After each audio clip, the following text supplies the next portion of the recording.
All right. And just like that, like I promised, and man, amazing guys. I said we had started on 8 o'clock and we actually started on time. I got this StreamYard. I got it working. I got it working right this time. So guys, welcome back. Welcome to the Tom Owen Show. It's me, Tom Owens. I'm glad to be back. I got a special guest today, guys. She's been with me. She's been a guest before, guys, with MMA Fight Pass. Jennah Creason, how you doing?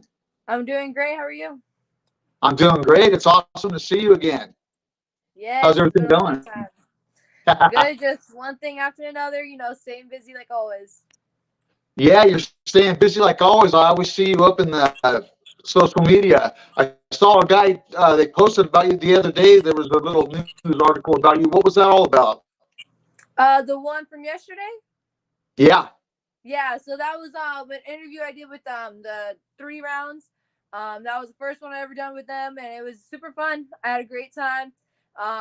They actually contacted me when I came back from Germany, but because as soon as I came back, it was thing after thing after thing. We only was able to finally fit it in yesterday. So Came back from Germany. Huh? What was that all about? yeah, so I traveled with Team USA for boxing, and we ended up going to Germany to compete in the Brandenburg Cup. Ended up coming back home with gold, thankfully. So it was super fun. For boxing over there, man, what was Germany like? I bet that was really something else. Oh yeah, it was like totally different. We were about 2 hours from Berlin, and the drive was basically like straight into the forest. Like anytime you looked around, it was just trees. It was funny because I was kind of joking with the coaches on the way there. I was like, "Have you guys seen the movie Taken? This kind of looking like that," and they were like, Shh. Like no, but it was super fun. I got to bond with the team. I got to meet the other countries and stuff like that. That was super fun for me. Especially like the Ireland, England team. They were in the same like dorm house, and Germany. Like all of them was super fun. They all have different like lingo. Learning a little bit of their languages and stuff was all super fun. It was all new to me, and well, I just had an amazing time. So Now, when you were over there, did you do some competition too, or were you just training over there? What was going on with that? yeah, so we had a 2 week training camp, about 2 weeks, in Colorado Springs Olympic Training Center prior to leaving for Germany. We traveled as a team, as Team USA. We went to Colorado Springs, did the training, and we went straight from there to Germany. Then we had a week competition. There was about 2 or 3 days in the beginning, 2 days, I want to say. I don't know for sure, but it was a multi-nations training camp. So basically, we got to work with all the other countries and stuff like that, and other nations, all that stuff. And they got to lead warm ups or lead the workout, lead this. We all kind of took turns with that, and it was super fun. We all had like similar but different kind of styles with everything, which is always super fun for me. Anytime we go competing anywhere, I'm always looking at like, oh, what are they doing different from these people? What are they doing for me? Stuff like that. So it was super fun. Again, bonding with everybody else was super awesome. So And tell me, Jenna, what were some of the different things that they were doing? Because I know when you're over here in the Central Valley, you're getting all this different training, and you're training with really good boxing coaches here. You're seeing all the different styles here. What were some of the different things that you noticed about the training over there? yeah, so the one thing is like each team they had a different style. The girls I fought, they're very kind of straight on forward, just brawl, hit hard, go forward kind of thing. That was one thing I was kind of working with them. Again, we're doing drills and stuff prior. And that's one thing I noticed. The coaches kind of told me like, hey, this is what they usually do. This is what they're known for. I'm like, okay, cool. So we like seeing that work with not only me, but also them working like the boys and stuff like that. Like the boys doing, they all did the same thing. So that was kind of one thing that stuck out to me, especially because that's who I was going to compete against specifically was Ukraine. And so kind of seeing that their style is very like head on, hit hard, kind of just go forward. And which was interesting to me because the girls I fought were way taller. And so I was kind of having to look up. So I kind of had to get around their jabs and stuff like that, which is actually kind of perfect because my training partners at the Vice Pal, they're all like super tall and stuff. So I already had practice with that. And so it was perfect. Some of the other teams are more about speed and moving away. Again, they're all different. So those are probably the two that stuck out more was probably the Ukraine. And I can't remember the other team who they were. I just know the boys on the team, they were fast. You know, they just like da da da da move. You know, that was basically all they did. So. And what about the determination from those other countries from when you're competing against these people? Do you notice they have quite a bit of determination, correct? Oh yeah, 100% for sure. They're all about it. That's cool, man. That was what an experience that was. I hope that you brought back something great from that, and I hope that helps you along your journey here. Now, your journey here, Jennah, you're in the mix of all these different styles of martial arts. I know from what since I've known you, I've seen you dabble with a little bit of everything. It looks like uh, wrestling, boxing, jiu-jitsu, kickboxing. You're learning all these different styles of martial arts, mixed martial arts. What is your favorite though? Is there any particular one that you prefer to participate in or compete in, or do you like the most right now? For me, I can't really pick one. You know, a lot of people are always like, "You do so many. What's your favorite?" You know, I always just say MMA in general. You know, there's always something new brought to the table. You know, there's always new opponents that have a different style. Like I said, that's probably my favorite part of it is that not everyone's the same. You know, there's always different mindsets, there's different styles, different strengths, different sizes, stuff like that. I love it always being new to me. You know, I always love always getting to learn. You know, it's always a learning process. There's always, you know, you're always getting better day by day. And so I love that part. I can't really say I have a favorite. So my goal when I first started was if I learn each of them individually and I get good at each of them, when I put it together, it'd just be that much easier. You know, because my goal is to not only compete in MMA, but also in boxing at the professional level. And hopefully I can hold belts in both. And so I figured for MMA, it's easier if I know each of them separately, no matter what situation I put in, no matter who I'm going against, I'm always ready for anything that could happen. Heck yeah, you're always ready. So what's coming up next? Do you have any competitions and any one of them coming up? Like, do you have a boxing match or anything like that coming up? So right now they're actually trying to find me opponents. That's probably the hardest part there is. They're trying to find me one for the Fresno Fair for a boxing fight. They haven't had anybody yet. And then I also just got news of maybe doing like a pancreation fight. I want to say Eagle Mountain. I want to say the VFS. They're gonna try to find one as a youth pancreation fight. That'll be super fun. They kind of do like a mashup show where they have pro, amateur, and youth. I'm looking forward to that. You know, if they can find me someone, that's great. I always wanted to do a pancreation fight. And so if they can make it work, that's awesome. So I'm hoping. Yeah, pancreation's awesome. That would be awesome if you do that, man. That would be super cool. Now, are you available? Can people still sponsor you, Jennah? Is that even possible to do? If somebody, I know you have sponsors already, but is it still possible for somebody to? I know I want to reach out to sponsor you for your next competition or your next fight. Is it possible if people want to sponsor you? How would somebody go about doing that? How do they get in touch with you or your dad? Yeah, of course. I would say just reach out through any of my social media. You know, I'm on Instagram, Facebook. Those are probably the two easiest ways to get a hold of me, or through my email. Just get a hold of me, you know, and there's a little process we have to like kind of figure out what it was you guys wanting to do, stuff like that. And then I have some people that have to go through before I can say yes or no to it. And so we go through that. Of course, I mean, sponsors are always going to help no matter what, you know, it's always better. And yeah, I'm always going to try to represent as best I can. So. Heck yeah, guys. And if we can support our local up and coming talent, we want to do it for sure. That's for sure. Now, Jennah, how old are you now? I'm 17. You're 17 now. When I met you, I don't even remember how old do you think you were when I met you? Oh my goodness. I want to say around 9 or 10. I want to say. Around 9 or 10. We met at the fights, correct? Or did we meet before? I think so. It was way back then. It was way back when you were really young, and then I continued to watch you grow and grow. And here and there, I would see you at different schools. And I remember one time I went in to go get a little jiu-jitsu training in at Jennah Creason school. And I hadn't been on the mat in a minute. And I went in there and you had grown. It had been now it's about 4 or 5 years after I had met you. And I remember you sitting there with your dad. and your dad sent me over to roll with me, and man, and I roll with you, and I remember I could not believe how good you had gotten, and the pressure that you had, the pressure that you were putting on me at that age. And this was what, 2 years ago, maybe? Yeah, at least, yeah. About 2 years ago or something. But guys, I'm honest to God, she honestly was like, gave me a handful, man. It was really impressive. So now I know if I go back on the mat with you now, I'm getting tapped out for sure. There's no doubt about it. Don't worry, I'll take it easy on you. Oh yeah, take it easy on me, man, for sure.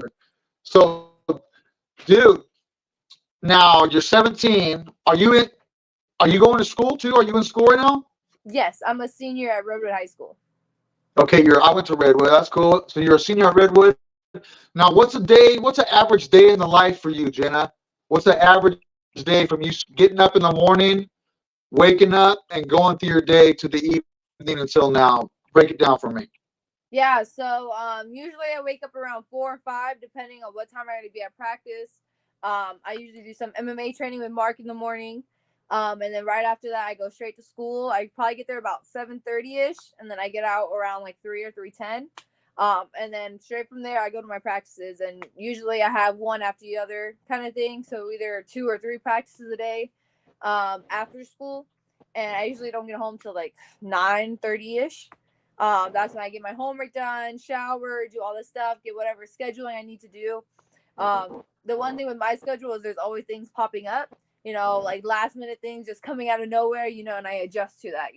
That's one thing my coach is really good with, is working on that with me and being flexible. And so I still get my training and do all the stuff that I want to do. That's awesome, Matt. So the reason I wanted you to break that down and we talk about this a little bit is because we're living in a generation now where most of the young kids, like my younger family members and a lot of the younger kids that I see nowadays, everybody is just so in tune with the technology and the phone in their hand or the laptop. Or when they're at home, they're on the couch and their head is down and they're zeroed in and they're dialed into the technology. Now, don't get me wrong, man. I love it too. I love the technology too, and my eyes hit that screen many times throughout the day. But when I see these younger kids doing it and not getting up and going out and doing things like, sports, just any type of a sport, for one, a team sport where you're getting outside, I think, man, what is the next generation going to be like? I mean, that is really going to be sad. It's really going to be something else. What do you think, Jennah? Give a little shout out. What do you think about that? What I just talked about right there. Give your insight on it, please. Yeah, so I mean, of course, there's times where I kind of get on my phone and you kind of get stuck there. You don't realize how much time will go past so fast. Unfortunately, now most of like the work and stuff is all digital for school and stuff, so I end up sitting by my computer for like hours, depending on how it is. It's not something that I completely enjoy. I mean, I want to make sure I get my work done. I want to make sure it's good. That's one thing I've noticed a lot of like classmates and stuff like that, is if they're not involved in sports, they're not involved in any extracurricular activities, they don't have jobs, stuff like that, that they kind of just be on their phone all day, And I mean, for me, I use my phone for a lot of things like planning, posts. I try to stay active on social media as much as I can, posting updates for my fights, with my training, stuff like that. But it's definitely something you have to be aware of. It could become very addicting very fast. And so I always try to leave my phone on silent as much as I can, especially during training. My dad has his phone on him during training, so I don't really need mine, unless it's recording on my phone or something like that, then he could do it. I try to stay away from my stuff as much as I can. The good thing is I'm always so busy, I don't always have time to be on it like that. So it kind of works out for me. But yeah, I mean, that's definitely something everyone struggles with at some point. So it's just kind of keeping your priorities ahead of other things and knowing what you got to get done. So. Yeah, and know too, man, if it's that important, if it's that important, that message or whatever is going to be there when you're done with whatever it is that you're doing. That's important. It wasn't really that long ago in life that we didn't have those phones. I remember when we didn't have those phones and we got by just fine. I'm glad we got them though, because I love them. I learn all kinds of cool stuff off the technology. I love it. I just think, man, on my days off, even at my age of 48, I have exercise planned, and I have getting outside and getting out in that sun and getting out in nature if I can. I want to get outside and I want to get that fresh air and I want to get that sunlight, and I definitely want to get the exercise in. I think exercise is so super important. I mean, it's proven how important exercise is for us. So now exercise and lifestyle, you're definitely getting that in. Let's talk about another important thing that is super important in this generation. I mean, very important. People, you got to look at what we're eating now, because now it's so easy to eat so crappy. You can Yeah. eat so crappy. Break your diet down a little bit. How do you eat? What do you like to eat? Yeah, so for me, I like to eat a lot of like protein, a lot of meat. That's one thing my dad jokes around about. He's like, "Oh, we'll go vegetarian." I'm like, you could do that. That's not what I'm gonna do. I love my veggies though. I always try to have enough so it's like planned out before. I don't have that much time during the day to like kind of stop and cook or something, so I try to get it as much as I can ahead of time, especially for practices. Electrolytes, stuff like that. It's kind of just what I do as I go on with practices. A lot of chicken and rice. That's probably one of my favorites. That, some pasta, depending on where I'm at in my weight and if I have an upcoming competition. That's kind of like a luxury to me. So things like that. It's a little bit more difficult when it comes to school, just because at school there's a lot of temptations. I'm not even gonna lie, sometimes I fall into those, but just kind of What's it sticking to like? it as much as I can. Huh? What is the food at like food like at school now? Is it Oh, a lot of junk food? yeah, it is mostly from like peers, like that's like the hard part when you're sitting in class, you're getting hungry and like somebody has like chips or something, kind of just like trying to stay away from that as much as possible. Um, yeah, so I kind of like keep mostly protein and vegetables, stuff like that. Um, Once I get closer to fights and stuff, that's when I kind of start watching the portions more. That's when you're like more balancing out your weight. You're watching more specifically how much you intake and how much you like get out and stuff like that. And so, yeah, that's basically what I eat most of the time. I'm a very like set, and when I have what I want, that's how I go. I don't like changing things too much for me, especially when it comes to my training. I don't want to risk getting sick during a practice or something like that. So. Yeah, and now you're only 17. You're still growing. You got a lot of Yeah. growing to do. So weight classes. I mean, when you're competing right now, you're obviously your weight classes. Do they just keep changing and getting a little bit heavier? Yeah, it did for a little bit. I've been maintaining about for competitive wise, like about 146, 145. This last wrestling season I competed at 143. So that's kind of where I'm staying at. When I go professional, I'm probably gonna drop down to like 30s or something, because that's like a one-time weigh-in. You have a whole day to recover. Most of the competition I have now is like a daily weigh-in, and so that's where I like to maintain more. Solely because I like to feel my strongest, and I do not like cutting weight. I know any fighter does not like it. It's kind of like a pain in the butt. And so when I was younger, I made a deal with my dad. I was like, I don't want to cut weight. What can I do so I don't have to cut weight? He was like, well, work 10 times harder than everybody in the room and make sure you get on the mat or get in the ring, whatever. You go as hard as you can. You leave it all out there, and, you don't have to cut weight. That's exactly what I did. I work super hard, so I'm able to maintain at the weight I'm at. And so once we go professional, though, I'm probably going to drop down a bit, just because, we have that time to recover. Most of the time in competition, it's like a week long, and you have to stay at that weight and keep fighting every day. So, yeah. Yeah, your dad's right. Your dad's hitting it right on the money right there. You work harder than everybody in the room. You work hard, and then your cardio is going to be up and everything. You're going to be ready to go. It's going to be great, man. Now, you said your last wrestling season. When you're in wrestling, what's that like nowadays? Are you wrestling against other girls, or are you going in there and you're having to go against boys? Yeah, so that's a great thing. This last season, I was on an all-girls team. For Uh, high school, you go basically against girls versus girls, and that's one thing. When I found out, I was super excited for. I grew up on basically all boys teams, and so being able to be around an all-girls like environment, going to tournaments and an all-women, not only is the energy better, but it's a more supportive area. It's not so much of guys having ego trying to push you out kind of thing. until they respect you kind of deal.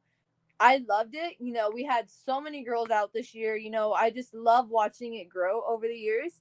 And so going to all the tournaments and it being all girls, especially not only from our team, but from other teams, you know, you made a lot of good bonds and friendships and stuff. Even if you had to wrestle them, there was no like bad blood there. And, you know, that's one thing I loved about it. You know, girls wrestling, girls boxing, whatever, is just a better, you know, I love it. I know they all love it. And honestly, for some girls that are getting into the sport, it's intimidating when it's all guys. Again, they don't like it. They don't make it easy on us. They definitely don't. Their job is to kind of try to push us away from it, you know. And that's one thing I hate about it. But you know, guys are guys. So I was really excited, you know, having an all girls team, and they're all so loving. Their energy was amazing. When I went to state, you know, they're all watching, and they had like a recording of it, and it was just amazing to see how much we supported each other, and I loved it throughout the whole year. So I love that. That's awesome. Yeah, the bonds that you build through competition, win or lose, later on you'll be surprised, man. Years will go by, and later on you'll run across one of those people that you were on the mat with that you haven't seen in years, and you guys will have that, you know, you'll have that memory, and it'll be really something else. That's cool, man. This is awesome. Everything you're doing is awesome. I love it. I love it, Jennah. I love it. Now, the other day I saw also one of my friends. I want to give him a shout out and give him some props out. Is Visalia MMA, Eddie Aguirre. He's a friend that I grew up with. He's another guy that I have a lot of respect for in this area. He's a guy that I grew up with that, you know, we didn't have a lot as a young man. We got in a lot of trouble as kids, and not all of us, the group of kids that I know, including him, were able to turn our lives around and do other things in life and go the other way. A lot of people that we knew ended up getting locked up or getting on probation or getting heavily into drugs and alcohol. But Eddie, I got a lot of props for him because he was able to put his mind into something positive, turn his life around. He had the idea to do that business, and he built it. And he started in a small spot in the Sequoia Mall, and he built it up, got it going, and now he's got that new store that you went and visited the other day. Eddie, thank you for everything that you're doing. Talk a little bit about Eddie. How do you know Eddie? I've known him for a while. I actually don't remember where I met him at. He's absolutely amazing. You know, I have most of my gear, most of my like training gear, training clothes, stuff like that is all from Visalia MMA almost. I love his stuff. He always gives the best deals, and honestly, he's just good people. You know, him and his whole family, they're amazing. You know, they're always doing what's best for everybody. And of course, they make sure us fighters, our local fighters, are always ready, suited to go. So, and we always look good with it. So, yeah, exactly. And people, it's right there, man. Well, do you know the address on that street by chance? I do not know the address. I can probably get it to you. It's right behind the Bolero, though. So. Yep, it's right there next to the bowling alley. Yeah. My bad. I should have the address on hand. Eddie will post it though. It's easy to find. I don't know of any other MMA store like that, anyways. That's in this area. So if you guys need anything, a lot of up and comers right now that need shorts, glove, rash guards, a lot of things, gis, all that stuff. Eddie's got it. He can hook you up. Yes. So man, now on your life, you got the fight life, of course, the training, and your mindset is on this, and you're focused on that. But with school, I'm sure you also stay in life. For some reason, you decide to take a different route for any reason. You never know what happens in life. Anything can happen in life. You might wake up one day and decide to go a different route. You might already have a backup plan. Do you have a backup plan if you decide to go a different route? I wouldn't call it a backup plan. You know, fighting has always been a passion, so that's always number one. You know, God willing, I'll be able to pursue that career, all the way to what I want to achieve. But along with that, I also want to go to school for construction, business, some sort of medical. My goal one day is to own land, kind of be self-sufficient, you know, build everything myself, do that stuff. The last 4 years I've been part of an engineering architecture program at my school. It's Architecture Construction Engineering Academy, and I absolutely loved it. You know, we built like little sheds last year. You know, I've been involved with a lot of things. We're learning about like wiring stuff this year. So we kind of touched on every little base. We did some competitions. And so I absolutely love it. Again, like I said, I want to own land, build everything, do that stuff, and I'm gonna put all my siblings to work on it. They don't all know that yet, but they are. So I want to make sure I can do that and kind of be a family business, with the training and the gym, stuff like that. So yeah, that's kind of where I'm leaning at towards school. I'll probably do it online while I'm fighting. So That's awesome, dude. That sounds awesome, man. I love it. I love it. I love the plan, the good life plan that you got going. And I see you, though. I see you. I just have a feeling that you're going to make it into the UFC or something, or one of these big fight shows, or professional boxing. I can see you making it all the way.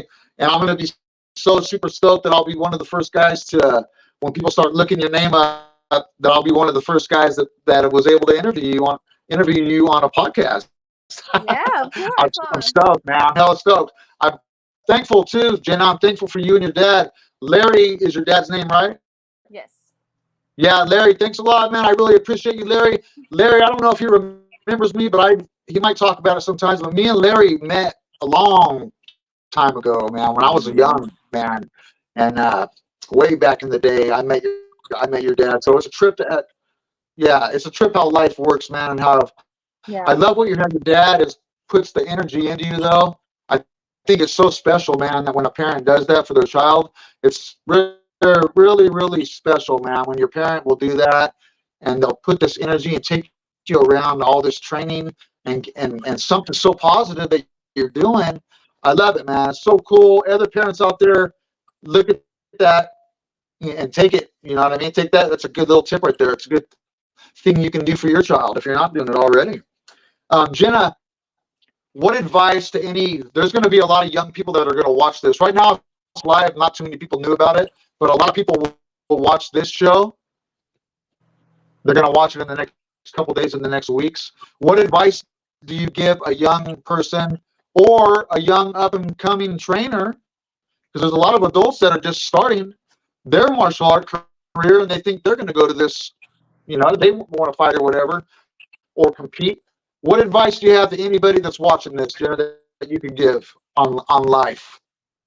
On life, yeah. So honestly, this could go for fighting. This could go for your job. This could go for basically anything. And anything you do in life that's worth doing isn't going to be easy. Everybody knows that. But kind of sticking with it, having the discipline to get through those hard days that you're not going to want to do anything. Again, everybody have those like slumpy days where you're sore, you're tired, you had a lot done with the first day and, today you're just not feeling it. That's when your discipline takes over, kind of putting your head down and still grinding through that is probably the most important thing ever, because those are the days that are going to really matter in the end, when you're going for your career, going for the big fight, no matter what, it's going to be the days that you wanted to take off and you didn't, that other people did, I know with me and my career, a lot of people have doubted me, the whole way, but I also had a lot of people support me, so that was one thing I was always super lucky to have, is that the support was bigger than the not so much, and so just knowing when someone tells you can't do something, that's because they can't do it, they're not in the same mindset, they're not in the same goal setting as you want to be in. And so sticking through whatever you have to do to reach your goals is probably the most important thing ever, because if you don't do it, you're going to regret it later. And have fun with it. I wouldn't be fighting if I didn't love it. It's my passion. It's my everyday, there's days where if I couldn't go to the gym, I was thinking about it all day. I know throughout school, that's the only thing on my mind is, other than my assignments, is like, okay, only so many hours before I get to go train, so many hours before I go sparring. Oh my goodness, I love sparring days. I'm thinking about it all day. I'm watching videos. I'm kind of getting in my zone.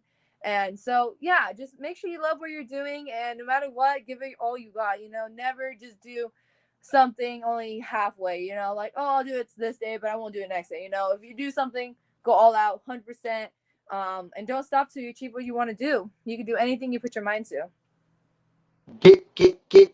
Give it all you got.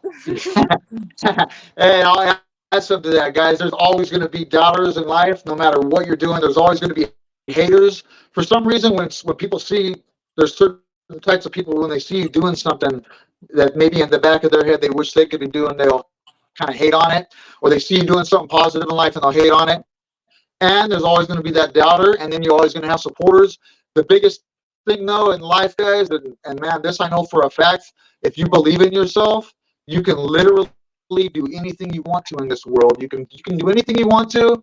You just got to believe in yourself. Like literally in life, I've done a lot of different things that I've wanted to do, and the things that I've wanted to do, that I really wanted to do and set my mind and attention to, I've been able to do every one of those things. Win or lose, Adam, that's a different story. Mhm. But everything that I put my mind to that I've wanted to do, if I meditate on it and just think about it and I put the effort into it, I've been able to do it. So I know anybody out there can do it. Jennah, I thank you so much. That was our 30 minutes right there, our 30-minute interview, guys. My podcasts are short. These interviews, I keep them about 30 minutes long. Just wanted to catch up with you, Jennah. I'm super thankful for you and your dad again. Jennah, do you have anybody you want to give a shout out to before we shut this bad boy down? Yeah, just want to shout out to all my gyms and my coaches, Vitruvian, Visalia Pal, and Dethrone. They're the ones that getting me ready for all my fights, getting me ready for going to the next level. A couple of my sponsors like Bobby Salazar's, any of my sponsors from the gym, stuff like that. And thank you to everybody who supported me all along this way. I know a lot of you guys, if you guys saw it, posting from Instagram, stuff like that. You guys mean everything to me, especially having the backing of my hometown is absolutely amazing. So I love you guys. Thank you guys so much, and God bless. Yes, God bless everybody. Thank Jesus Christ for dying for our sins, and thank the Lord above.